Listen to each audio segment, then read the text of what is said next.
दी जाने वाली सारी आंसर की जो हैं वो स्टूडेंट की डिमांड पर हैं और उसके आंसर ना वेरी हो सकते हैं सीबीएसई के आंसर की के साथ, तो एक बार उसको भी वेरी कर लीजिएगा। चलिए बढ़ते हैं आंसर की के साथ, आइएगा। नमस्कार, स्वागत है आपका एक बार फिर अध्ययन मंत्रा के यूट्यूब चैनल पर। बेटा ये पार्ट 2 होगा सी टेट का, जो उसके सारे आंसर की एक ही वीडियो में होंगी इसमें। तो इसमें कुछ क्वेश्चंस थे जो अपडेट थे, जो हमने टैली किया, तो ज्यादा नहीं सिर्फ 2 क्वेश्चन का डिफरेंस आया था, वो आप चेक कर लीजिएगा। ठीक है, तो चलिए शुरू कर लेते हैं। तो शुरू करते टाइम से सबसे पहले क्या चीजें देखिएगा, इसमें बात किस पे कर लेते हैं, ये कि सबसे पहला ही जो सवाल था वो हमने इसमें बोला क्या कि बताइए क्रिएटिविटी जो है वो किसकी अवधारणा से संबंधित मानी जाती है। तो आप सब लोग जानते हैं क्रिएटिविटी होती है वो किसके साथ होती है, क्रिस्टलाइज तो होती नहीं, कन्वर्जेंट के साथ भी नहीं जाएगी, इंटेलिजेंस चले जाती है वहां पे। तो आंसर क्या होगा, डाइवर्जेंट थिंकिंग। तो हिंदी में जो है क्या है, विविध सोच की संरचनात्मक को इस अवधारणा से संबंधित माना जाता है। चलिए, नंबर 2 ये कहता है कि एक्सेप्टेबल साउंड कॉम्बिनेशन। अब साउंड का है तो ध्वनियों का है, ध्वनियों तो व्याकरण व्याकरणात्मक विभक्ति, ये तो होने से राइम इन्फ्लेक्शन सिंथेटिक ग्रामेटिकल। तो जो आंसर होगा वो क्या, फोनोलॉजिकल। तो आंसर होगा ध्वनि संबंधी। आगे बढ़ते हैं इसके सवाल नंबर 3 की तरफ। सवाल नंबर 3 कहता है क्या कि the position where thought pattern are influenced by the language, कि लैंग्वेज की वजह से जब सोचने की प्रक्रिया किसी भाषा द्वारा प्रभावित होती है। तो इस स्थिति क्या है, देखिए भाषा का है तो सीधा सीधा कोग्निटिव सोशियोलॉजिकल कल्चर होने से रहा। तो आंसर क्या होगा, लिंग्विस्टिक भाषा निर्धारित डिटर्मिनेशन। चलेगा, नंबर है 4। हाँ, ये सवाल है जो अपडेटेड है हमारी तरफ से, क्योंकि किसी चीज को अगर आप उसमें करते हैं मैल फंक्शन में बेस्ड एक्सपीरियंस विद सिम्टम्स, तो यहाँ मेंटल सेट से भी बढ़िया एक आंसर आ जाता है जो है एलोग्रिथम मतलब कलन विधि। जैसे आप मैथ में करते हैं ना एलोग्रिथम, किसी चीज को कंटिन्यू करने का एक सीक्वेंस बताने वाला तरीका, तो उसी तरीके से रवि ना रिपेयर कर रहा है अपने एप्लीकेशन को by testing hypothesis about the cause of malfunction based on his experience with the symptoms. तो आंसर क्या होगा, कलन विधि। आगे करते हैं ये कि Divya often divide the sign job into small task which she can handle easily. ये दिव्या अक्सर निर्देशित कार्य को छोटे छोटे हिस्सों में विभाजित करके आसान बना देती है। तो बेटा जब चीजों को छोटा छोटा कर दे, जैसे किसी चीज का पार्ट कर देंगे तो फिर उसका क्या होगा, सब पार्ट होगा। तो सेकेंडरी भी नहीं होगा, फंक्शनल भी ना, रिडक्शन भी नहीं होगा, इसका मतलब जो होगा वो क्या होगा, सब गोल एनालिसिस। तो आंसर क्या होगा, उपलक्ष्य विश्लेषण विधि का। आगे बढ़ते हैं तो ये कहता है पुरुष और महिलाओं की भूमिका का निर्धारण समाज करता है। तो अगर ये चीजें करता है तो society determine the role of male and female, this statement available. अगर इसमें पाएगा तो ये सीधा सीधा क्या कहता है आपसे कि क्वेश्चन नंबर 6 से था कि जो जेंडर है वो जो क्या है, एज अ सोशल कंस्ट्रक्ट है, कि लैंगिकता एक सामाजिक अवतरण है। एंड हेरिडिटी इंटरमेंट ये वाला होने से रहा। तो जो आंसर होगा वो क्या, ऑप्शन नंबर ए। नंबर 7 है ग्रेडिंग है, ग्रेडिंग है, कोडिंग है, मार्किंग है, क्रेडिट एक्युमुलेशन है, system are some of the example, की जो ग्रेडिंग कोडिंग ये है। तो आपने से बहुत जगह देखेंगे, तो सिंबलाइज पोजीशन देखेंगे, डिपिक्ट देखेंगे, स्कोरिंग प्रोसेस असेसमेंट है, इवैल्यूएशन है। तो बेटा जो बेस्ट है, दो डाउट हो सकते थे आपको कि इवैल्यूएशन में, लेकिन जो बेस्ट आंसर जाएगा वो क्या, scoring procedure of assessment in learner achievement. तो आंसर किसके साथ जाएगा, ऑप्शन नंबर 3 के साथ। चलिएगा, कि अधिगमकर्ताओं की उपलब्धि के आकलन की गणन विधि। नंबर 8 कहता है यहाँ पे हमसे क्या है कि assessment of learner achievement help the teacher, की जो असेसमेंट है और अधिगमकर्ताओं की उपलब्धि का आकलन शिक्षकों की किस चीज से सहायता करता है। तो बेटा जो सहायता करता है वो क्या करता है, evaluate the effectiveness of pedagogy. Prepare नहीं करने वाली, मेंटेन वाली नहीं। तो जो आंसर जाएगा वो क्या जाएगा, ऑप्शन नंबर 1। चलिएगा, आगे बढ़ जाते हैं इसी के साथ। जी, तो हमारा आ जाता है इसके बाद क्वेश्चन नंबर कौन सा आता है, 8 के बाद आते हैं direct question number 9। Inclusive education आप जानते ही हैं कि भाई क्या होता है, समावेशी शिक्षा। तो ये किस सिद्धांत पर आधारित है, इसमें तो बताने की इक्वलिटी एंड इक्वल अपॉर्चुनिटीज पे होगा, क्योंकि सबको क्या है, बराबर उसमें। तो आंसर क्या होगा, इक्वलिटी एंड इक्वल, समानता में समान अवसर वाला। चलिए आगे कहते हैं right to person with disabilities act. जो बेटा जी ये था पहले ठीक था, कि ये वाला जो एक्ट था ना 1995 के बाद रिव्यू हुआ, लेकिन उससे पहले ना 2007 में भी यूएनओ ने कहा था कि इस चीज पे ना थोड़ा और कन्वे करते हुए। तो इसका जो अपडेट इंडिया में हुआ था वो अभी जो जाना जाता है वो क्या है, ईयर 2016 वाला। चलिएगा, क्वेश्चन नंबर 11 कहता है children with individual differences should be taught in school, कि चिल्ड्रन भाई हर एक बच्चे की अपनी इंडिविजुअल डिफरेंसेस है, किस तरीके से समझता है क्या। तो इस चीज को करते टाइम क्या है, पहला कहता है train to use different pedagogy meet their diverse learning. बिल्कुल सही है कि आपकी विविध अधिगम आवश्यकताओं के अनुसार विभिन्न शिक्षण सामग्री पर विधियों का प्रयोग करने में प्रशिक्षित। Train to teach children with specific नहीं, train to make them homogeneous नहीं, टू ट्रेन डिफरेंट नहीं। तो जो आंसर बेस्ट बनेगा वो क्या बनेगा, ऑप्शन नंबर 1, विविध अधिगम के साथ ये वाला। चलिए सवाल बढ़ जाते हैं किसके पास। Question number 2, the right to education of free and compulsory education 2000 है। बेटा जी इसमें ना कुछ सवाल आपने ऑप्शन में देखे 6 to 18 होना चाहिए, नहीं। आरटी का जो गजट है उसमें भी बिल्कुल मेंशन है कि 6 to 14 E every boy and girl. तो एवरी स्टूडेंट के लिए ना उसमें साइड कोई डिसएडवांटेज की भी उन्होंने दी है, डिसेबिलिटीज वाली सारी डेफिनेशन। तो जो आंसर बनेगा वो क्या बनेगा, ऑप्शन नंबर 2 6 से 14 के लिए। चलिए आ जाते हैं आगे। क्वेश्चन नंबर 13 है, ये कहता है providing teaching learning material is a format to the diverse learner कि विविध अधिगमकर्ताओं के लिए सुगम्य स्वरूप में शिक्षण अधिगम सामग्रियां प्रदान करने का तात्पर्य है। तो अगर ये वाली बात जाती है तो देखिए पहले जाता है यूनिवर्स को बाहर से हटाओ, यूनिवर्सल ह्यूमनिस्टिक अप्रोच वाला चलो देखें ठीक है, लेकिन उसके बाद क्या है यूनिवर्सल डिजाइन ऑफ लर्निंग। तो जो आंसर आएगा वो क्या जाएगा, अधिगम की सार्वभौमिक संरचना।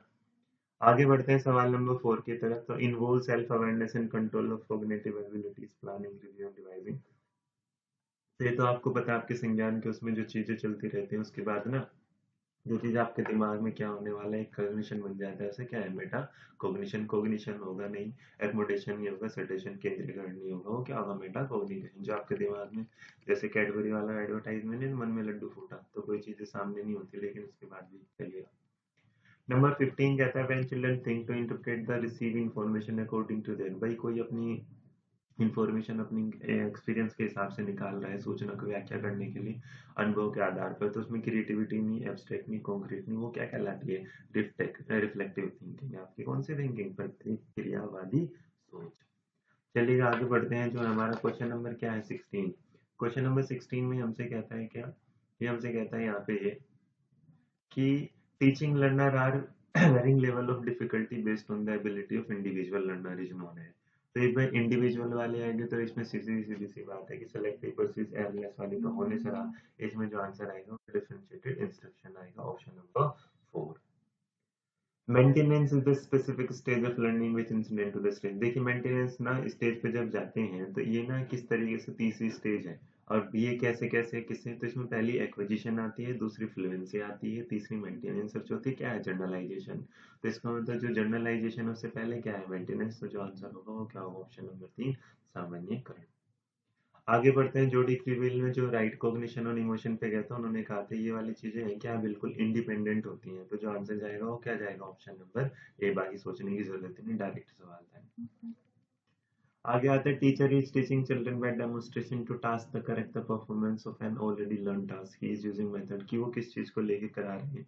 देखिए जब आप इस चीज को करेंगे क्या कि भाई टीचर ने पहले से सीखे हुए कार्यों में सुधार लाने के लिए बच्चों को क्या है, सिखा रहा है। तो ये क्या कहलाएगा, ये कहलाएगा ऑब्जर्वेशन। आंसर क्या होगा, ऑप्शन नंबर 1। चलिएगा इसमें ना किसी ने आपको मॉडलिंग भी बोला होगा, करेक्शन भी। देखिए वैसे तो आंसर ऑब्जर्वेशन ही होगा, बाकी अभी 8 या 10 दिन में ओरिजिनल भी आ जाएगी, आप उसके साथ भी मैच कर लीजिएगा, क्योंकि पेडागोजी का कोई फिक्स आंसर तो आप दे नहीं सकते, इसमें थोड़ा सा। अब ये मान और जेनिस ने जो बोला था ना, निर्णय लेने वाले बच्चे समस्या का विश्लेषण करते हैं, विकल्पों की सूची बनाते हैं, फायदे और नुकसान के बदले मतलब एनालाइज भी कर रहे हैं, प्रॉफिट एडवांटेज और डिसएडवांटेज भी देख रहे हैं। तो ये जो बिहेवियर है वो किस चीज का होगा, तो ये जो बिहेवियर विजिलेंट कहलाता है। आंसर क्या कहलाएगा, सतर्क वाला। आउटगोइंग नहीं कहेगा, ऑटोमेटिक नहीं कहेगा, सर्विलेंस नहीं कहलाएगा। In dash thinking, children as a problem solver relate that to the और likelihood of statement की एक समस्या सुधारक बच्चा डैश विचार के आधार पर कथनों की सच्चाई या संभावना का क्या करता है, मूल्यांकन। तो वो बेटा जी किस चीज में होगा, तो क्वेश्चन नंबर 21 का जो होगा, क्योंकि सारी तर्कों किस पे कर रहा है, सोच रहा है, तो इसका मतलब क्या होगा, लॉजिकल होगा। आंसर क्या होगा, ऑप्शन नंबर 3 तार्किक। आगे चलते हैं। The task in which the children get experience while enjoying themselves, कि वो जो टास्क में ना खुद एंजॉय कर रहे हैं।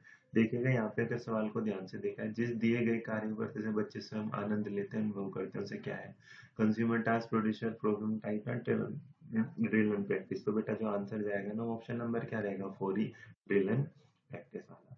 चलिए आगे बढ़ जाते हैं। आगे कहता है क्वेश्चन की मल्टी सेंसरी जो अप्रोच है टीचिंग लर्निंग में, इसमें simultaneous use of visually, auditory, touch and sensor to enhance learning, कि आप दृश्य स्पर्श संवेदनाओं को जब ये सारी चीजों को करते हैं तो ये कौन सी चीज होती है बेटा, ये तो सीधी सीधी सी बात है, काइनेस्थेटिक क्या होता है, गतिबोधक। क्वेश्चन नंबर 24 में कहता है the development from central part of the body towards peripheries on extremities denote to कि शरीर के केंद्रीय भाग में परिधियों या अंगराओं की ओर को विकास दर्शाता है। तो ये जो जाएगा पहला कहता है प्रिंसिपल ऑफ डिजिटल, आपको पता है ये सीधी सीधी सी बात है, प्रोक्सिमो डिजिटल कहलाएगा, तो इसमें तो सोचने की जरूरत ही नहीं थी। आंसर क्या होगा? Option number 2। आगे चलते हैं तो क्वेश्चन कहता है आपसे कितना 25, school is an institution of socialization of children work. School बच्चों के सामाजिकरण की एक ऐसी संस्था है जहां पहला कहता है वो रूटीन ऑक्यूपाई करेगा, एक्टिविटी ऑक्यूपाई कर रहा है। लास्ट वाला जो ऑप्शन है कि school children occupy the central question, क्योंकि बच्चे क्या है इंपॉर्टेंट है, तो जो आंसर बनेगा वो क्या बनेगा? Option number 4। आते हैं क्वेश्चन नंबर 26 की तरफ। क्वेश्चन नंबर 26 कहते हैं क्या कि if you join a teacher fraternity and choose the dress like most of the, भाई आप एक टीचर जैसा व्यवहार में, जो आपने देखेंगे कहीं आप जाते हैं, जैसे आजकल ना पार्टी में था कोड हो जाता है कि यार ब्लैक कोड में करना है, तो सब लोग ब्लैक वाली ड्रेस पहन के आएंगे, तो इस तरीके से जब ये चीजें चल रहा होगा तो इसमें क्या कहलाएगा? तो बेटा जिसमें याद रखिएगा ये जो कहलाता है नहीं, आपकी क्या कहलाते हैं? ग्रुप आइडेंटिटी कहलाती है। तो जो आंसर बनेगा वो क्या बनेगा? ऑप्शन नंबर 4, समूह की पहचान का। चलिए आगे बढ़ जाते हैं, जो आपका क्वेश्चन नंबर कितना 27। 27 में ये कहता था कॉन्सेप्ट ऑफ ऑब्जेक्ट परमानेंस। आपको पता है ऑब्जेक्ट परमानेंस वाली जो थी वो है चीजें चरण है, वो पियाजे की कौन सी स्टेज में आते हैं, इसमें सोचने की जरूरत ही नहीं बेटा, वो क्या आता है? सेंसरी मोटर में। तो आंसर क्या होगा? Option number 4। ये कहता है इंडिविजुअलाइज एजुकेशन प्रोग्राम प्लान। जब इंडिविजुअल करेंगे तो बेटा जिसमें क्या है सब एक एक बच्चे को, तो इसका मतलब जो हमारी जो होता है क्या होता है? Child centre. तो आंसर क्या होगा? बाल केंद्रित। ये कहता है between dash number of age most children begin to combine words into the short sentence की वजह। अब ना कब शॉर्ट सेंटेंस में ना कि महीनों की आयु के बीच अधिकांश बच्चे शब्दों को मिलाकर छोटे छोटे वाक्यों में बोलना शुरू कर देते हैं। तो शब्दों को मिलाने वाला जो था, जो हमने आंसर दिया था वो क्या देता है? 24 एंड 30। लेकिन 24 मैंने कहा था वो यहाँ पे भी है, तो इसका मतलब हमारे लिए तो जो बेस्ट आंसर हम यही दे रहे हैं 2 साल का। लेकिन अगर आंसर की में ए भी आ जाए तो किसी बच्चे का ये, तो प्लीज वो अपने साथ में 1 नंबर मान के चलिएगी, वरना ऑप्शन कितना दे रहे हैं? मीन 2। आइएगा आगे की तरफ। क्वेश्चन नंबर 30 है concept of intelligence IQ develop कैसे? देखिए डेवलप तो क्या था? स्टर्न ने, बाद में जाके टर्मन, तो इसका मतलब जो आंसर होगा ना वो क्या होगा? स्टर्न के द्वारा। तो ये था बेटा जी किसका? सीडीपी का। आगे आ रहा है आपके लिए, इसके बाद जो चलेगा वो चलेगा हमारा किस चीज का? इसी में मैथमेटिक्स एंड साइंस का। तो चलिए उसकी तरफ बढ़ लेते हैं, आइएगा। वाले इस पार्ट में चल लेते हैं बेटा सामाजिक, जो उनका सोशल साइंस वाले बच्चों का था। तो इसमें पहला ही सवाल था कि जो नैरो स्ट्रिप है स्थल का जो संकरा भाग है बड़े स्थलीय भागों में एक दूसरे को जोड़ता है, उसे क्या डिस्टेंस कहलाता है? इसका मतलब स्थल संधि कहलाता है। ऑप्शन क्या होगा? Option number 1। Which one of the following continents is smallest in size? अभी बताया था कि सबसे छोटा है, आप लोग सब जानते हैं वो कौन सा है? ऑस्ट्रेलिया महाद्वीप। तो आंसर क्या होगा? ऑस्ट्रेलिया। अपर प्राइमरी स्टेज पे जब आप पढ़ाते हैं तो उसमें ना जो सीक्वेंस होता है वो बेटा ये ऑप्शन नंबर 2 बिल्कुल ठीक है, हिस्ट्री, ज्योग्राफी, पॉलिटिकल साइंस, और क्या होता है? इकोनॉमिक्स। Option number 2।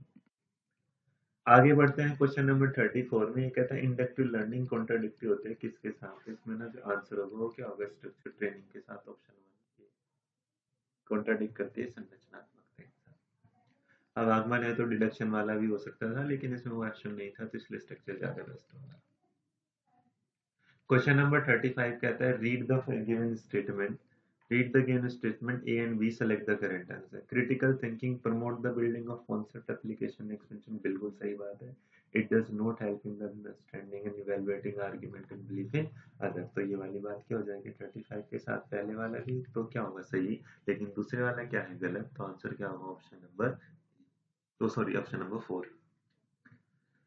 नंबर आते हैं 36। ये कहता है इंपीरियल एविडेंस है, अनुभवजन्य जो साक्ष्य है वो क्या होते हैं? तो सीधी सी बात है, जो आप डेटा गैदर करते हैं अपने रियल लाइफ में ही सेंसस के हिसाब से होगा, न्यूमेरिक अप्रोच होगा नहीं, डेटा भी नहीं होगा, डेटा गैदर्ड यूजिंग रिलायबल भी नहीं। तो जो बेस्ट आंसर होगा वो क्या होगा? Option number 8। और हम हमेशा जिक्र करते चले हैं कि जो रियल लाइफ से जुड़ा होगा वो सबसे क्या होगा? बेस्ट होगा।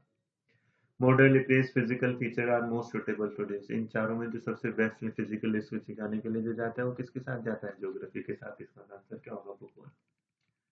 अब क्या हुआ कि किसी ने करेक्शन किया, कलेक्शन किया वेदर का न्यूज़पेपर, डायरेक्ट नहीं मिला ना, न्यूज़पेपर से मिला है, तो इसका मतलब प्राइमरी तो हो नहीं सका, क्रिटिक में नहीं हुआ, तो क्या होगा? सेकेंडरी होगा। अब आता है 39 वाला कि which type of classroom the student with learning disabilities. बेटा जब लर्निंग डिसेबिलिटीज वाले बच्चे आप सभी पता है जब साथ बैठते हैं तो क्या कहता है? इंक्लूसिव। तो आंसर क्या होगा? Option number 2। आते हैं क्वेश्चन नंबर 40 में कि जो गिवन स्टेटमेंट है, सिद्धांत बच्चे सभी विकास के समान अनुक्रम से गुजरते हैं, तो आप जानते हैं ये वाली बात कौन कहते हैं, जीन पियाजे। तो जो हमारा आंसर जाएगा वो क्या जाएगा, ऑप्शन नंबर 3 के साथ जीन पियाजे। आगे कहते हैं in order to promote cooperative learning in the classroom a teacher should. भाई कोऑपरेटिव करना है तो मिलजुल के करना होगा, तो इसका मतलब इंडिविजुअल तो होने से रहा, डिवाइड भी नहीं करोगे, प्रोवाइड तो सबसे बेस्ट क्या है, ऑप्शन नंबर 4, सारे बच्चों को क्या करोगे, एंगेज कराओगे। आगे कहता है 42 की जो self guided self discipline thinking है, attempt to reason at the highest level of quality in a fair minded way, वो क्या कहलाती है। तो बेटा ये जो कहलाती है सबसे बढ़िया क्या कहलाती है, आपकी सोच है जो एब्स्ट्रैक्ट थिंकिंग के साथ जाती है, तो आंसर क्या होगा, ऑप्शन नंबर 3। 43 कहता है कि अजंता की जो गेव थी ना, अजंता केव थी ना, उसमें जो मटेरियल है तो किससे, जो रंग थे किससे बनाए जाते, तो सीधी बात है प्लांट और किससे थे, मिनरल से, तो आंसर क्या होगा, पौधे और खनिज से। 44 जो आता है आपका, वो कहता है अर्लीस्ट जो मैन्युस्क्रिप्ट थी वो किस चीज पे लिखी जाया करती थी, तो बेटा ताड़ के पत्तों पे कलाम के लिए होगा, तो ऑप्शन नंबर क्या होगा, 4। विच one of the following period is longest in the human history, सबसे जो बड़ा रहा है वो पूरा पाषाण का पैलेस्टिक दिख रहा था, तो इसका मतलब ऑप्शन क्या होगा, ऑप्शन नंबर 4। आगे आता है क्वेश्चन नंबर 46 की जो रीड दो स्टेटमेंट है उनमें से आपको ना करेक्ट बताना है। पहला, Mehrgarh is located in fertile plain near Bolan pass of Pakistan, evidence of farming and rearing are found here. कि भाई मेहरगढ़ के पाकिस्तान के बेलन दर्रे के पास एक उपजाऊ मैदान की स्थिति है, यहाँ खेती और पशुपालन के साक्ष्य क्या है, पाए गए हैं। तो इसमें जो कहता है तो बेटा जी इसके दोनों के दोनों स्टेटमेंट सही है, और ऐसा स्टेटमेंट हमारे पास कौन सा मिल रहा है, ऑप्शन नंबर 3। तो जो मेरा आंसर होगा वो क्या, ए और बी दोनों सत्य है।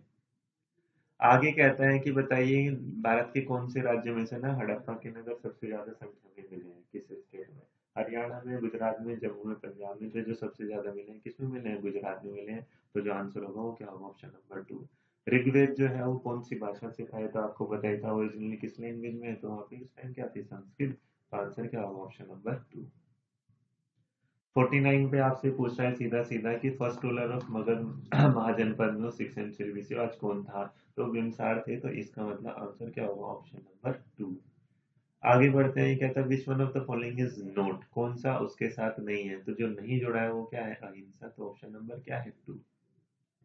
आगे कहता है राज्यसभा के मेंबर को नीचे सेलेक्ट करने के लिए कौन है, वोटर प्राइमरी होना सॉरी पार्लियामेंट्री कॉन्स्टिट्यूशन होना चाहिए, लोकसभा मेंबर होना चाहिए, एमएलए होना चाहिए, वोटर ऑफ असेंबली। तो जो बेस्ट आंसर जाएगा वो क्या जाएगा, option number 3, member of legislative assembly. Ji.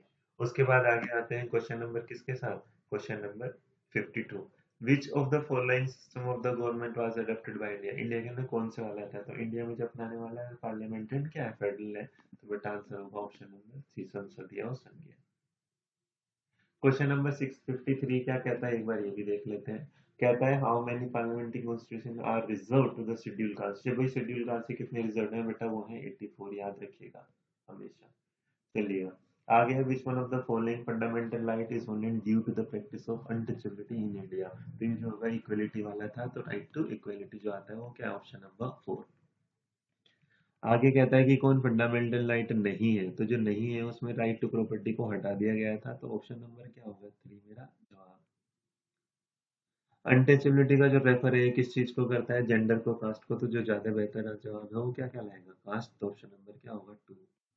Appoint कौन करता है आपको चीफ मिनिस्टर को, तो जो चीफ मिनिस्टर को बेटा अपॉइंट करते हैं वो हमारे क्या होते हैं, गवर्नर स्टेट के। हु अपॉइंट द गवर्नर, तो जो गवर्नर को अपॉइंट करते हैं तो भारत के क्या होते हैं, राष्ट्रपिता, मतलब राष्ट्रपति, तो आंसर क्या होगा, प्रेसिडेंट।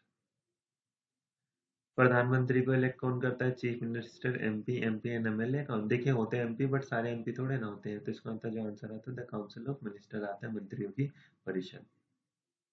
आगे कहता है who among the following is called the first citizen, Bharat का जो पहला नागरिक है वो कौन कहलाता है, भारत के राष्ट्रपति, तो इसका आंसर क्या होगा, option number 2। Who among the following is called the first citizen of state, जैसे भारत के राष्ट्रपति होते हैं वैसे स्टेट स्टेट के लिए बेटा जो क्या हो जाते हैं, गवर्नर। करंट जो लोकसभा है जो हमारी चल रही है, हमारी कौन सी है, 16, 2019 वाली जो होगी वो क्या होगी, 17।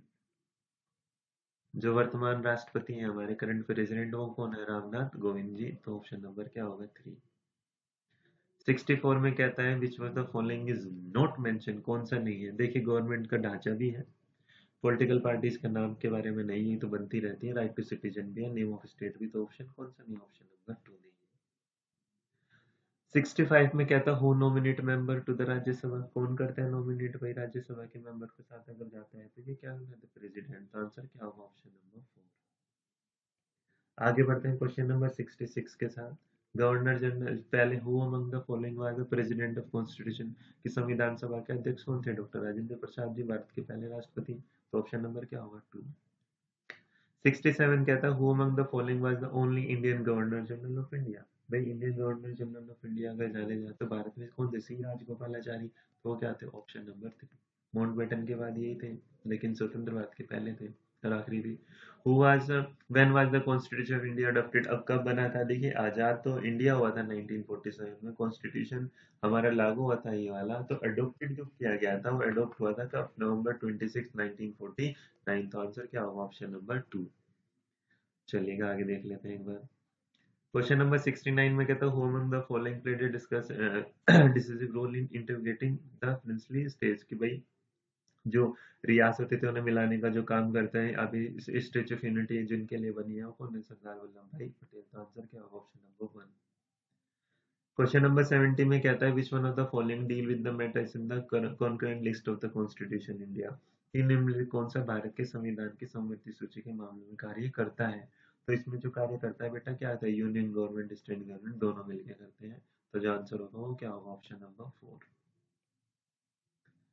71 में आते हैं तो कहता है निम्नलिखित कौन भारत की संविधान सभा में मसौदा समिति, मतलब ड्राफ्टिंग जो कमेटी थी उसके जो थे ड्राफ्टिंग कमेटी के कौन थे, डॉक्टर भीमराव अम्बेडकर जी।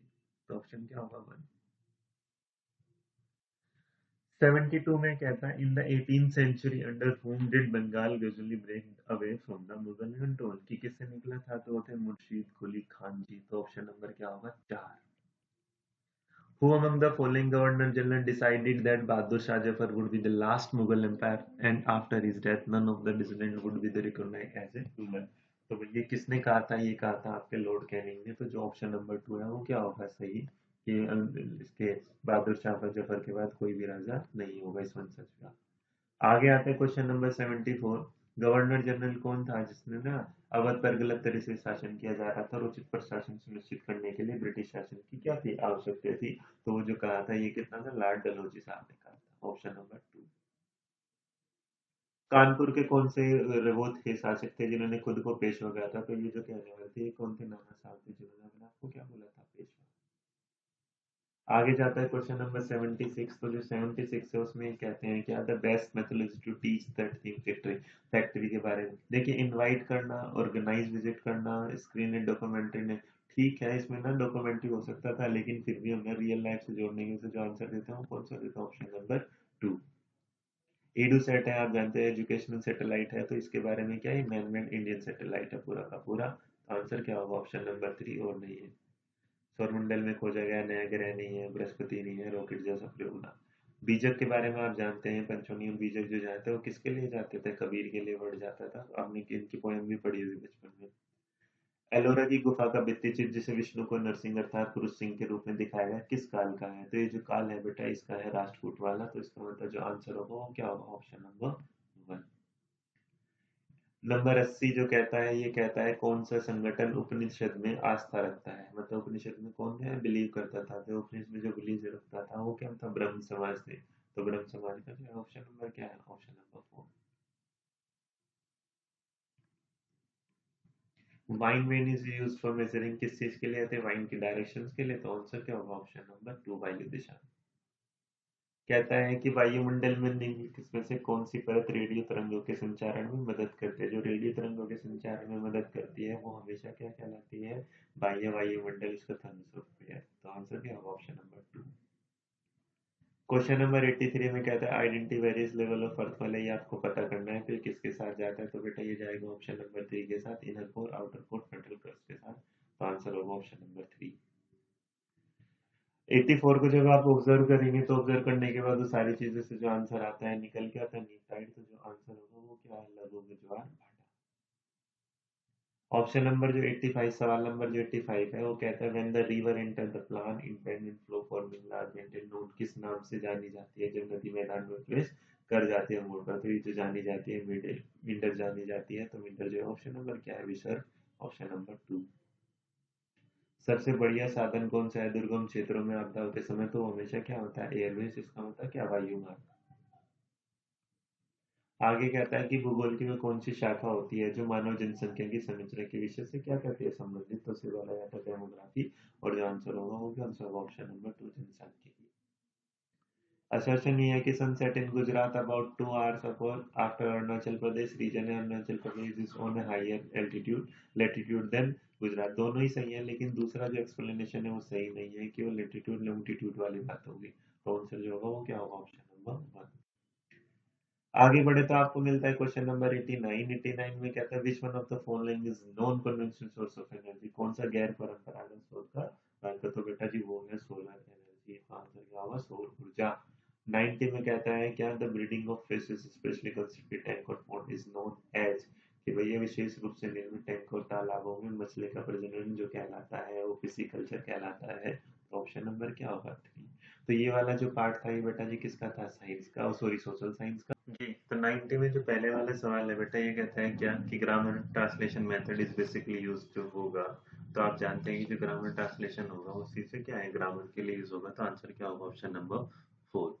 आप रूल ऑफ एनी लैंग्वेज करेंगे तो वो वहां होगा नहीं, फॉरेन भी नहीं होगा, क्लासिकल भी नहीं। आंसर क्या होगा? ग्रामर के लिए होगा। नंबर 92 कहता है which one of the following can be use as rubric for the assessment of fluency in coherence? Coherence का मतलब नॉर्मली जोड़ना, फ्लुएंसी उसमें जिसमें एक अक्षरा लाना, बढ़ाया हुआ लाना। तो रूब्रिक होगा एक तरीके का असेसमेंट। वो क्या कहता है? तो बेटा ये सीधा है कॉम्प्रिहेंशन, कॉम्प्रिहेंसिबल होगा, यूज फॉर एप्रोप्रिएट इंटोनेशन ना। इनिट करेगा लॉजिकली, पहले वाला भी नहीं दूसरा भी नहीं, कैन एक्सप्रेस भी नहीं। तो जो आंसर आएगा वो क्या आएगा? ऑप्शन नंबर 3 चलेगा। इसके बाद बढ़ते हैं सवाल नंबर 93 कि ये बताइए विच one of the following is not objective define? कि कौन सा ऐसा ऑब्जेक्टिव नहीं है? तो ये नेगोशिएट करने के लिए आपको अपनी लर्निंग में कभी भी नहीं बोलेगा। तो ऑप्शन नंबर क्या नहीं होगा? 4 मेरा जवाब नहीं होगा। ठीक है। देखिए आगे ना आप में से बहुत सारे लोग बोलेंगे ऑप्शन नंबर ये भी होगा, लेकिन ऐसा ना कहीं में एनसीएफ में जिक्र नहीं है कि डिक्शनरी सुटेबल होगी नीड के लिए। तो इसलिए आंसर भी नहीं होगा। जो 1993 के लिए जाएगा वो क्या जाएगा? Option number 4। 94 में कहता है if you are listening to the description of how to reach a specific location what are? तो जब आप किसी चीज को फोकस करके पूछते हैं तभी वो, तो जो आंसर होगा वो क्या होगा? Focus listening.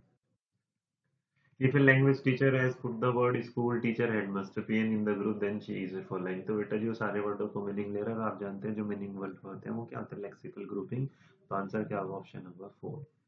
जो 96 में था इनिशियल स्टेज ऑफ लर्निंग, आप ये पढ़ेगा बहुत सारी कीम और बहुत सारे के बाद आपने कहा कि नहीं हिंदी होगा, वर्नाकुलर होगा, सेकंड होगा। नहीं बेटा, जब इनिशियल स्टेज पे बच्चे को कुछ सिखाया जाता है और वो देखिएगा create the child awareness to the world, अगर वो वर्ल्ड के लिए अवेयरनेस वाली बात होगी तो सेकंड लैंग्वेज कौन सी होगी? वर्ल्ड में तो जो एक लैंग्वेज मानी जाती है यूनिवर्सली वो क्या होती है? इंग्लिश।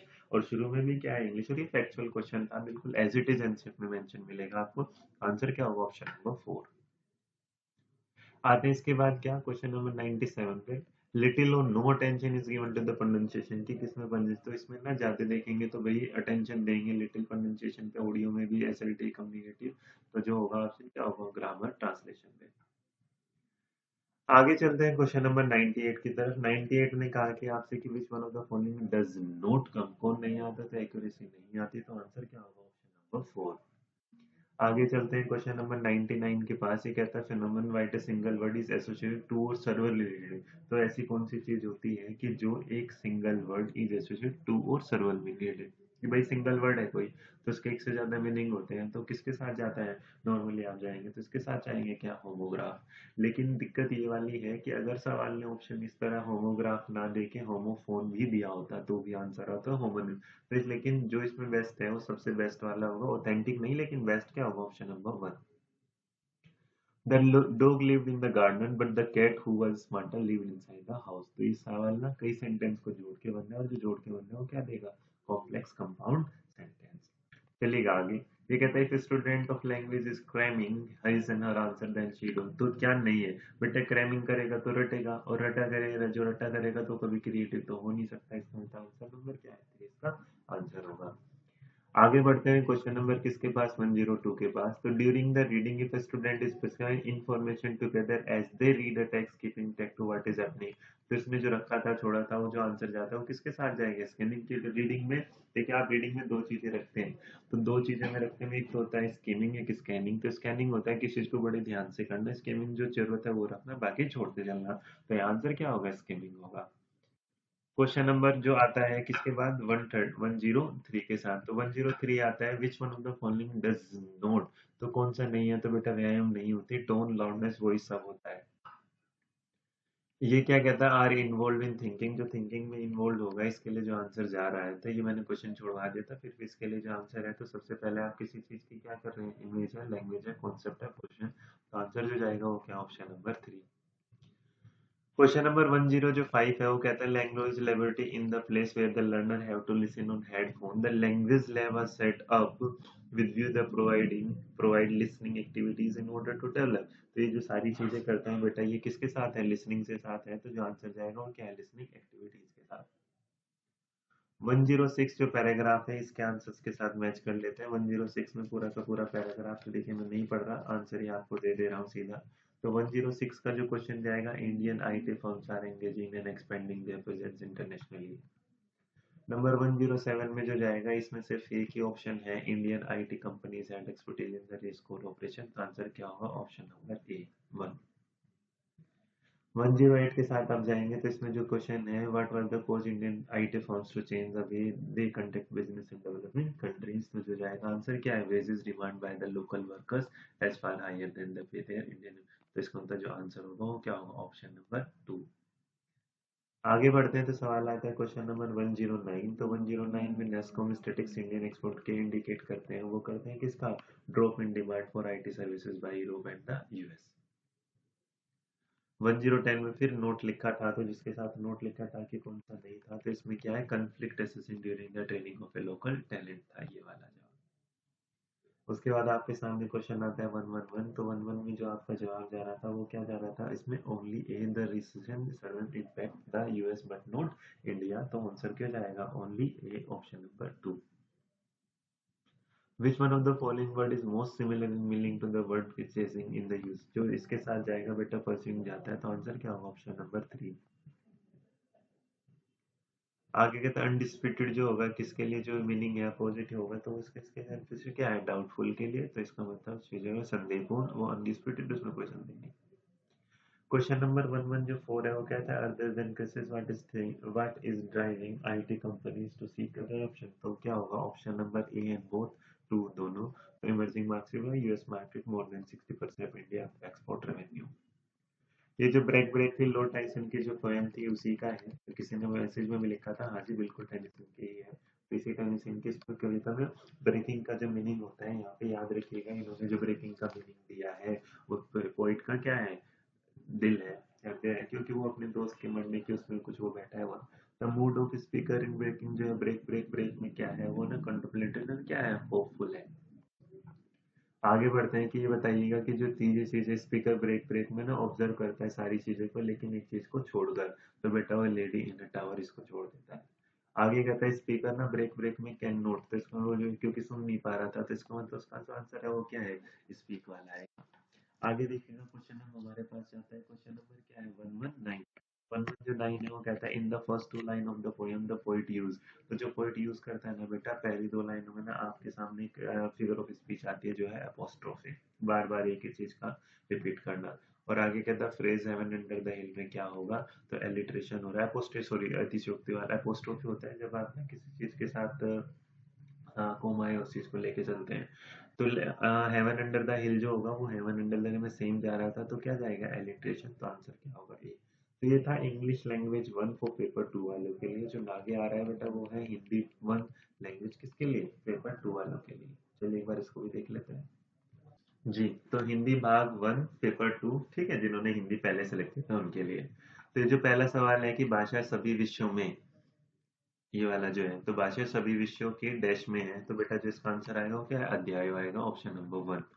आगे बढ़ता है 92 कविता का एक निश्चित अर्थ होता है जिसमें सभी विद्यार्थियों को पढ़ना चाहिए, इस कथन के बारे में आप मानते हैं।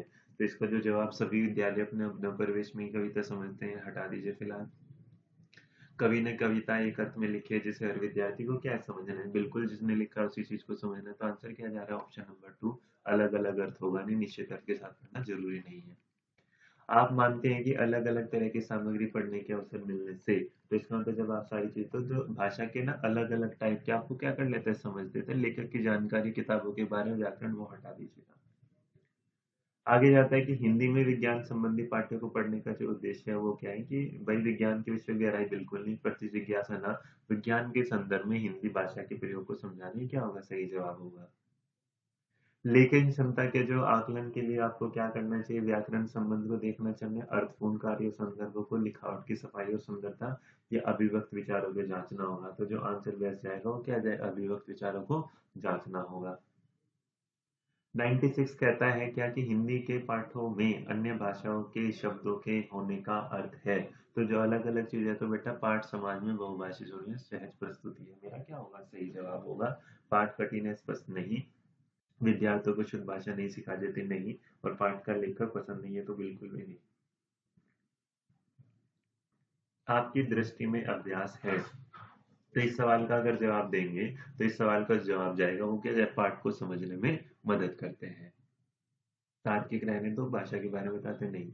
आंसर 98 कहता है उच्च प्राथमिक स्तर की पाठ्य सामग्री में अनुवाद सामग्री रखने का जो उद्देश्य है वो क्या है, प्रचुर हिंदी साहित्य का ना होना, अन्य भाषाओं के साहित्य का हिंदी में पढ़ने के अवसर देना, पूरे देश में पढ़ने के अवसर देना, या फिर ये कहना चाहते हैं आपसे कि बहुत सी सामग्री से परिचय कराना। तो जो जवाब जाएगा बेटा, अन्य भाषाओं के साहित्य को हिंदी में पढ़ने के लिए क्या है, अवसर देना।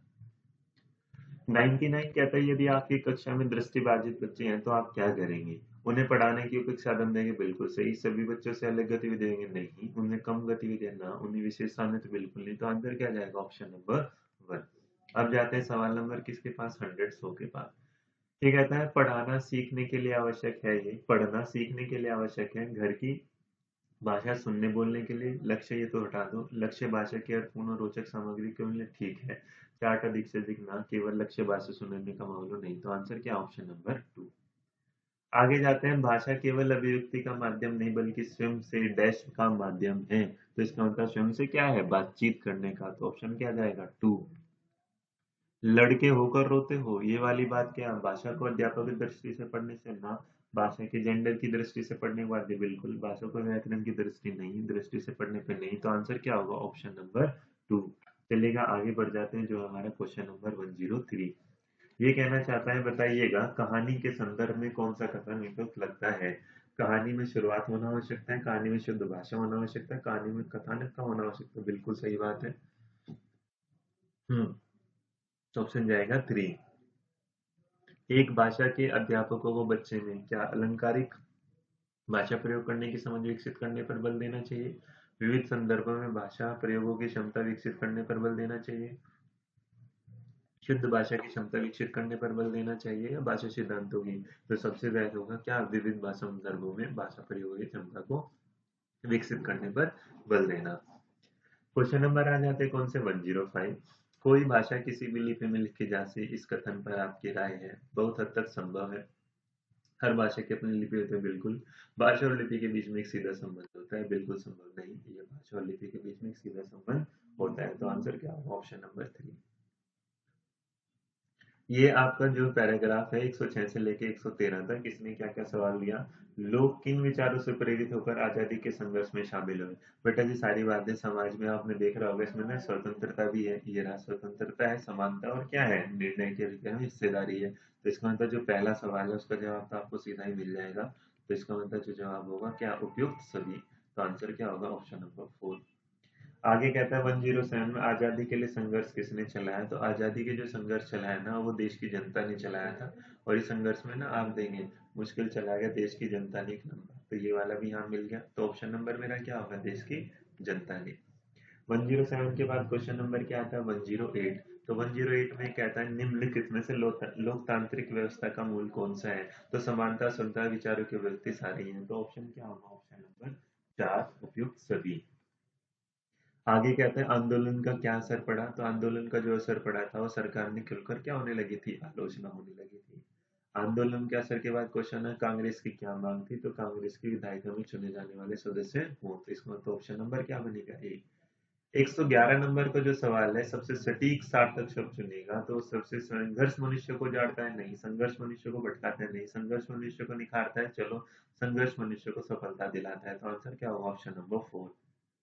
खुलेआम शब्द का प्रयोग सबसे सार्थक प्रयोग है। खुलेआम बरसात हो रही थी, खुलेआम बुराइयां हो रही थी, खुलेआम नाक बज रही थी, खुलेआम नगाड़े बज रहे थे। खुलेआम क्या हो रही थी? बुराइयां हो रही थी। 2। ठीक है, तो दबाव शब्द का प्रयोग कहाँ पर होगा? तो दबाव शब्द का प्रयोग का भीड़ भाड़ दबाव से था, सभी चुपचाप दबाव से थे, चढ़ता दबाव गिरता गया, या हवा का दबाव कम हुआ। तो आंसर क्या होगा? ऑप्शन नंबर ए के साथ सबसे बेस्ट जाएगा। आगे चलते हैं। 114 से लेके ये पूरी की एक पोयम है बेटा, इसका जो जवाब कविता का देना था तो देख लीजिएगा। संगतकार के माध्यम से कवि किस प्रकार की व्यक्तियों की ओर संकेत करना चाहता है? तो सीधी बात है, वो किसके व्यक्ति के सहयोगी व्यक्तियों के सामने आगे कहना चाहता है आपसे क्या? क्वेश्चन नंबर हमसे पूछता है 115। कहता है चट्टान जैसा भारी स्वर से हास्य, पुरुष की आवाज, गंभीर आवाज, पत्थर आवाज, मोटी आवाज, गंभीर आवाज। गायक जब अंतरे की जटिलताओं के जंगल में खो चुका होता है कि मायने अंतरे को गाते हुए हुए है, पहला लीन हो जाता है, बेलगाम हो जाता है, भटक जाता है, या क्या? तो ये क्या हो जाता है? बेसुरा हो जाता है। आंसर क्या होगा? Option number 1, 2। आगे कहता है अनहद शब्द में है, क्या हो जाएगा बेटा? इसमें अन उपसर्ग है, तो आंसर क्या होगा? Option number 2। राग जैसा कुछ गिरता हुआ का अर्थ होगा, तो राग जैसा क्या? बुझता हुआ, स्वर खत्म होता हुआ। लास्ट में संगतकार का जो अर्थ है वो क्या है? तो जो संगतकार का अर्थ होगा, गायक के साथ गाना गाने वाला। और ढाढ़स बजाना होगा किसी को, क्या कहते हैं? तसल्ली देना। तो इसका ये था आंसर 4।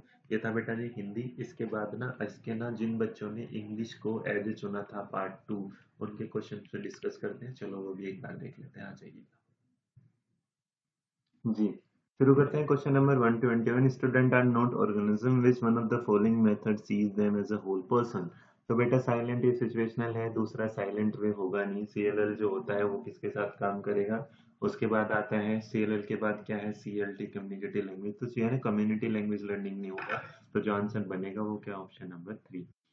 आगे बढ़ते हैं। क्वेश्चन नंबर क्या है? Writing is the representation of which type of. जो राइटिंग है वो किस टाइप के उसके साथ जाता है? तो बेटा हमेशा क्या जाता है? सिस्टमैटिक जाता है। तो ऑप्शन क्या हो गया? 3।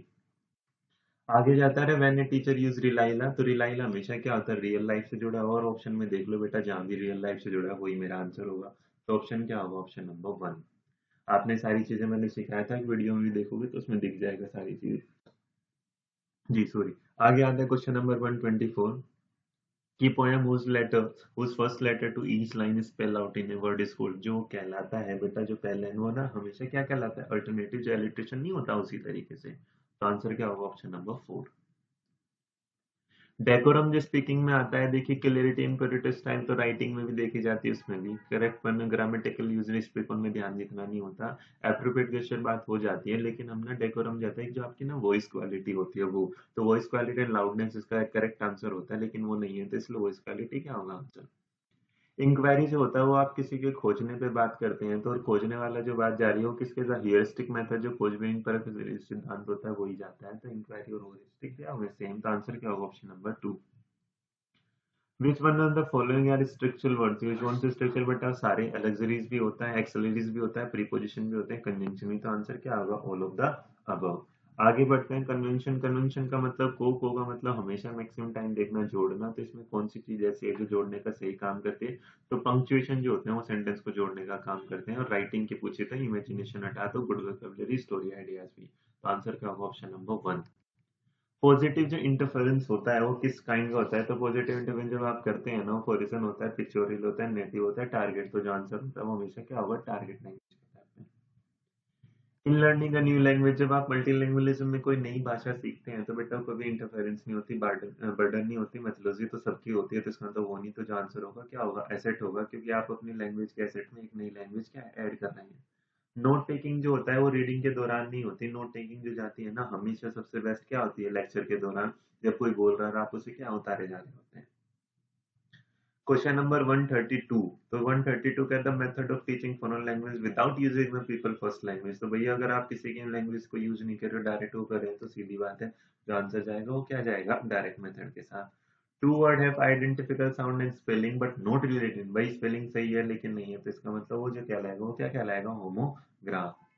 Language of word is not necessary for, किसके लिए नेसेसरी नहीं है, तो ध्यान रखिएगा उसको इमेजिनेटिव थिंकिंग के लिए जरूरी नहीं है, कॉन्सेप्ट के लिए, एसोसिएशन और परसेप्शन के लिए जरूरत है। Communicative language teaching is replace, basically तो ये इसने रिप्लेस किया था किसको, सिचुएशनल लैंग्वेज टीचिंग को। क्वेश्चन नंबर 136 से लेके क्वेश्चन नंबर 144 तक आपके पैराग्राफ के क्वेश्चन है, तो एक बार वो भी देख लेते हैं वो क्या है 144 तक, तो चलिए देख लेते हैं एक बार। तो 136 में जो पैराग्राफ का पहले ही जो सवाल है, choose the word which is most nearly the same to the third word in using the passage, तो बेटा जो सबसे ज्यादा जो नजदीक है वो किसके होगा, अपोज्ड के, तो जो आंसर होगा वो क्या होगा, ऑप्शन नंबर 4। नेक्स्ट बढ़ता है, choose the word which is most opposite the meaning of word कंसीड in user, किसके साथ जाएगा, कंसीडेंट के साथ, तो जाएगा जो सबसे ज्यादा अपोजिट जाएगा वो क्या जाएगा, रिजेक्टेड की तरफ, तो आंसर क्या होगा, option number 1। Why was central economic planning found to be difficult? अगर इसका आंसर जाता है तो क्या जाएगा, lack of coordination of different government department, तो आंसर क्या होगा, ऑप्शन नंबर 1। 39 139 कहता है which one of the following problem was India faced after independence, तो बेटा जी जो इसमें आंसर जा रहा है ये क्या जा रहा है, ये कि lack of coordination between the central and central, देखो आपने भाई थ्री लैंग्वेज फॉर्मूला भी तो कम्युनिकेशन किस चीज पे था कि लोग आपस में समझ ही नहीं पा रहे थे, तो यही था कि उनके बीच में ना कोऑर्डिनेशन नहीं बन पा रहा था। अगर ऊपर जाएंगे तो क्वेश्चन नंबर किस पे होते हैं, 140 पे, ये कहता है which one of the following issue was not appropriately realised by the national language for the country, ठीक है, implementation of the formulate policy, ठीक है, सेंट्रल स्टेट रिलेशन क्या है, ठीक है, और लास्ट वाला क्या है, एथिक डाइवर्सिटी, इसमें से जो सबसे ज्यादा नहीं है एक नेशनल लैंग्वेज वाला क्या है, फिर ज्यादा सही नहीं है, तो आंसर क्या होगा, ऑप्शन नंबर ए, बाकी सारे सही। क्वेश्चन नंबर 141 में कहता है which dash according to the passage can be cited as exercise in the democratic practice in India before independence, तो बेटा जी the handling over the power British over the Indianisation of the city of the Indian civil services, यही मेरा क्या था, answer होगा, option number सर्वल वाला हटा दो, नन ऑफ द भी हटा दो। 142 में कहता है कि कौन सा सही नहीं है, तो जो कौन सा सही नहीं है उसके साथ एक बार देख लेते हैं वो क्या कहता है, वो हमसे कहता है क्या, economic development and social reform are initiated soon after independence, ठीक है, the political elite in India rebel against the British Raj, ये वाला क्या है, गलत हो जाएगा, लास्ट तीसरे वाला सही है, चौथे वाला भी सही है, नोट पूछा था तो आंसर क्या होगा, 2। Why was the linguistic organization of the state accepted, तो इसमें जो आंसर जाएगा वो किसके साथ जाएगा, ऑप्शन नंबर 3 के साथ, strong pressure from the state government to create such states. Question number 144 कहता है India was not overrun by the Japanese during the Pacific war during, तो अगर इसके साथ जो जाएगा आंसर क्या है, इसमें से चारों में से जापान में friendly relation with Britain, freedom India interested में था जापान, तो इसमें से जो आंसर है वो क्या है, नन ऑफ द अबव है। चलिए इसके बाद क्वेश्चन 145 से लेके 150 तक जो है वो आपका फिर दोबारा से पैराग्राफ है, और इस पैराग्राफ के बाद क्या जाता है तो देख लेते हैं आंसर्स के साथ। क्वेश्चन नंबर 145 में जो जा रहा है, the change in the present situation which was forced us to rethink the concept of friendship, तो ऑप्शन क्या है इसका, है the arrival of social media on the scene. 146 में कहता है friendship lead to happiness, it is it true, तो इसके साथ जो जाता है yes it is, research have proven that the friendship does not lead the happiness वाला। क्वेश्चन नंबर 147 पे कहता है did previous book discuss intuition 2, yes, तो इसका आंसर क्या जाएगा, ऑप्शन नंबर 3। आगे जाते हैं क्वेश्चन नंबर आपके साथ 148, is the quality of friend important, इसमें पूछता है क्वालिटी, तो इसका आंसर यस इट मैटर्स। आगे जाते हैं question number 149, as per the first paragraph what are the debate about, जो डिबेट थी बेटा जी किसके और थी, ये थी ऑप्शन नंबर 4 के, they are centred around whether our Facebook friend are happening become more or less happy, ये वाला। चलिए लास्ट है, the word that opposite in the meaning the word middle is, तो इसमें जो आंसर जाएगा वो क्या जाएगा, ऑर्डर्ड, ऑप्शन नंबर क्या होगा, 2। तो ये था इंग्लिश पार्ट 2, अब ना बस बाकी बचता है आपके लिए क्या, हिंदी, तो हिंदी वाला पार्ट भी एक बार डिस्कस कर लेते हैं, फटाफट आ जाइएगा, चलिएगा जी। हिंदी में जो पहला क्वेश्चन नंबर 121 से 135 तक है, पेडागोजी के क्वेश्चन से, चलिए देख लेते हैं। आकलन का प्रयोग डैश के लिए होना चाहिए, तो सबसे क्या है, कितना सीखा उसको आंकने के लिए, तुलना के लिए नहीं होगा, जानकारी के लिए नहीं होगा, मदद के लिए नहीं होगा। दृश्य सामग्री का प्रयोग तब उपयोगी होता है जब बच्चे उस पर अपनी बौद्धिक प्रतिक्रिया दे, सही है, भाषा का अनुकरण करे ना, बनाने की प्रक्रिया को नहीं, उससे सरलता से समझे नहीं, तो जो आंसर होगा वो क्या होगा, ऑप्शन नंबर 1। 123 में कहता है उच्च प्राथमिक स्तर पर विभिन्न उद्देश्यों के लिए किए जाने वाले लेखन कार्य में सबसे महत्वपूर्ण। बेटा जी इसका ना गलती से आंसर मैंने 1 दे दिया था, लेकिन मैंने इसका अपडेट करके दिया था तभी नीचे मैसेज में कि जो आंसर होगा वो क्या होगा, अधूरी कहानी का अंत लिखना। तो अगर फिर भी आप नहीं लगा तो प्लीज अपडेट कर लीजिएगा इसको। क्वेश्चन नंबर 124 जो आता है उच्च प्राथमिक स्तर पर हिंदी भाषा के आकलन का सबसे कमजोर बिंदु क्या है। लेखन में तार्किकता सही है, भाषा का सृजनात्मक उपयोग भी ठीक है, लिखने के लिए नए शब्द बिल्कुल, लेकिन संस्कृत में शब्दावली का अगर प्रयोग करेंगे तो ज्यादा उपयोग कमजोर बिंदु होगा। चलिएगा। भाषा और लिपि के बीच में होता है, तो भाषा और लिपि के बीच में हमेशा क्या होता है, एक निश्चित संबंध होता है, कोई संबंध तार्किक संबंध, ये वाले ऑप्शन क्या होंगे, गलत। उच्च प्राथमिक स्तर पर हिंदी भाषा का आकलन करने के लिए आप सर्वाधिक बल किस पर देंगे। आप मौखिक भाषा पर, जांच सूची पर, लिखित पर, तो इसमें सबसे जो बेस्ट आएगा वो क्या आएगा, portfolio, option number 2। Question number 127 में कहता है बहुभाषिक कक्षाओं में बच्चों की भाषा संसाधन के रूप में इस्तेमाल, बिल्कुल सही, जटिल समस्या नहीं है, हिंदी भाषा कक्षाओं से बाहर ही रहनी चाहिए, नहीं बहुत गंभीर ना, तो संसाधन के रूप में क्या करना चाहिए, इस्तेमाल की जानी चाहिए। उच्च प्राथमिक स्तर पर व्याकरण पढ़ने की आगमन पद्धति में, तो आगमन जो पद्धति होगा बेटा उसमें आप जानते हैं कि हमेशा क्या एग्जाम्पल रूल जाते हैं, तो वो क्या होगा, ऑप्शन नंबर 1। अंतर्निहित भाषा क्षमता का जो संबंध है वो सभी जानते हैं, वो किसके साथ है, वाइगोत्स्की के साथ है, तो ऑप्शन क्या होगा, ऑप्शन नंबर 3। आगे बढ़ते हैं तो किसके साथ जाएंगे, क्वेश्चन नंबर 130 के पास। तो उच्च प्राथमिक स्तर पर भाषा सीखने सिखाने का जो एक उद्देश्य है, साहित्य की विधाओं को रचना, हिंदी भाषा में इतिहास के बारे में नहीं, भाषा की नियमबद्ध प्रकृति की पहचान और उसका क्या करना, विश्लेषण, बिल्कुल सही जवाब होगा। ऑप्शन नंबर 4 भी क्या होगा, गलत, कंठस्थ नहीं करना उनको। 131 कहता है हिंदी भाषा सीखने के संदर्भ में कक्षा 8 में पढ़ने वाले बच्चे ये अपेक्षित हैं कि वह, तो जिसके साथ जवाब जाएगा वो क्या जाएगा, ऑप्शन नंबर क्या जाएगा, 2। तो 2 में जो जाएगा वो क्या, विभिन्न संदर्भों में हिंदी भाषा के प्रयोग कर सके। ऑप्शन नंबर 131 के बाद जो जाता है क्वेश्चन नंबर 132, हिंदी भाषा सीखने सिखाने के लिए जो अनिवार्य है वो समृद्ध भाषा परिवेश की, बिल्कुल, हिंदी भाषा के लिखित नहीं, सवरे नहीं, तो जो आंसर होगा वो क्या होगा, ऑप्शन नंबर 1। आगे जाते हैं क्वेश्चन नंबर 133। तो 133 हमसे कहता है कि उच्च प्राथमिक स्तर पर हिंदी भाषा के आकलन में सबसे जो महत्वपूर्ण है, तो बेटा हिंदी भाषा की बारीकियों की समझ में क्या रहेगा, प्रयोग, साहित्य कार्यों की, मार्ग वर्तनी के, व्याकरण की हटा दो। भाषा अर्जन के संबंध में कौन सा कथन सही है, तो भाषा अर्जन के कथन में जो है कि यह ना क्या होता है, सहज होता है, सरल कठिन या सिखाने। 135 वाला नंबर 135, उच्च प्राथमिक स्तर पर विभिन्न विषयों पर आधारित पाठों को पाठ्य पुस्तक में शामिल करने का जो उद्देश्य है क्या, कि बच्चों को विभिन्न तरीकों से परिचित कराना, सीखने में मदद, विषय अलग है, सबसे बेस्ट क्या होगा, ऑप्शन नंबर 1। अब क्वेश्चन नंबर 136 से 130 तक आपके पास एक अनुच्छेद है, तो इसके सवालों का जवाब दे देते हैं। युवा कवियों की नई पहुंच से जो तात्पर्य है वो क्या है, युवा कवि जो नए विषयों पर क्या कर रहे हैं, लिख रहे हैं, तो ऑप्शन क्या होगा, 3। क्वेश्चन नंबर 137 में कहता है क्या, कि पंजाब में युवा कवियों के लेखन का विषय क्या है, न्याय, भ्रष्टाचार, भावनाएं, तो इसमें जो ऑप्शन है वही पैराग्राफ में क्या है, भ्रष्टाचार। कविताओं का स्वरूप देसी नहीं है, वाक्य से अभिप्राय है ये, कि कविताओं की अभिव्यक्ति क्या है, पश्चिम से प्रभावित, क्योंकि देसी नहीं तो बाहर से क्या है, प्रभावित है। 139 में कहता है अनुच्छेद के आधार पर बताइए कि किनका शोषण हो रहा है, तो जिसमें शोषण हो रहा है कवियों, मजदूरों, कवियों, लेखक, तो बेटा जी वो हो रहा है किसानों और किसका, मजदूरों का, तो ऑप्शन क्या जाएगा, 3 के साथ। 139 के बाद क्वेश्चन आता है 140। तो 140 में कहता है अनुच्छेदों के आधार पर बताइए कि पंजाब प्रांत के आदमी सामान्यतः क्या पहनते हैं, तो जो सामान्यतः पहनते हैं वो क्या पहनते हैं, कुर्ता और लुंगी है। कागज पर सीमित हो जाने से तात्पर्य क्या रहता है, कि जमीनी स्तर पर बदलाव लाना, जमीनी स्तर से ऊंचा उठना, जमीनी स्तर ऊंचा ना उठना, जमीनी स्तर पर बदलाव ना आना, तो इसका मतलब आंसर क्या है, ऑप्शन नंबर 4। इस पर पश्चिम का प्रभाव है, वाक्य है, किस टाइप का पाठ है, विधानवाचक, तो आंसर क्या होगा, ऑप्शन नंबर 1। ग्रामीण, सामाजिक, युवा आदि शब्द हैं क्या, विश्लेषण, तो ऑप्शन क्या होगा, 2।